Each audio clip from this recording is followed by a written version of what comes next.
Tollywood অভিনেত্রী শ্রীলেখা মিত্রের বিরুদ্ধে অভিযোগ দায়ের হলো আরও এক জেলায়। সোমবার মুর্শিদাবাদের বহরমপুর বিজেপি সাংগঠনিক জেলার পক্ষ থেকে থানায় অভিযোগ দায়ের করা হয়। এরপর স্বাভাবিকভাবেই মনে করা হচ্ছে আরও বড় আইনি জটিলতায় জড়ালেন অভিনেত্রী। নেটের প্রশ্নভাসের প্রতিবাদে কলকাতায় মিছিল থেকে প্রধানমন্ত্রীর কুরুচিকর ছবি প্রদর্শনের অভিযোগ রবিবারই আনন্দপুর ও বিধাননগর সাইবার থানায় অভিযোগ দায়ের হয়েছিল অভিনেত্রী শ্রীলেখা মিত্রের বিরুদ্ধে।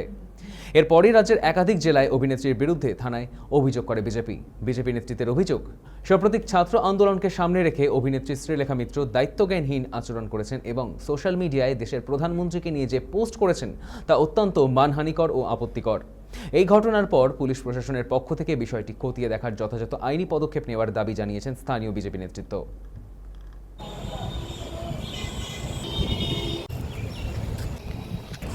বাংলার টলিউডের এক অভিনেত্রী শ্রীলেখা মিত্র, তিনি এক কুরুচিকর পোস্ট বলুন, ছবি বলুন, বিকৃত মানসিকতার একটি ছবি তিনি তুলে ধরেন এবং পোস্ট করেন, যেটা আমরা যারা রাষ্ট্রবাদী ভারতীয় জনতা পার্টির সৈনিক তারা মনে করি এটা রাষ্ট্রবাদীর বিরুদ্ধে একটি যুদ্ধ ঘোষণার সামিল এবং আমাদের মাননীয় যশস্বী প্রধানমন্ত্রীর বিরুদ্ধে যে অবমাননাকর এবং কুরুচিকর পোস্ট করেছেন তারই বিরুদ্ধে আজকে আমরা বহরমপুর থানায় এফআইআর করলাম এবং আমরা চাইব এর বিরুদ্ধে যেন সর্বোচ্চ সাজা হয়। বাক স্বাধীনতা অধিকার মানে এ নয় স্বেচ্ছাচারিতা এবং রাষ্ট্রের বিরুদ্ধে কোনো স্লোগান তোলা, রাষ্ট্রের বিরুদ্ধে যা মনে আসবো তাই বলে যাওয়া।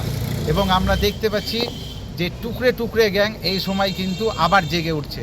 আমরা পরিষ্কার স্পষ্ট ভাষায় বলতে চাই, আমরা এই ভারতবর্ষের বুকে রাষ্ট্রবাদীরা যতদিন হয়েছে টুকরে টুকরে গ্যাংকে আমরা কোনো দিনই মাথায় চড়তে দিইনি, না দিব না।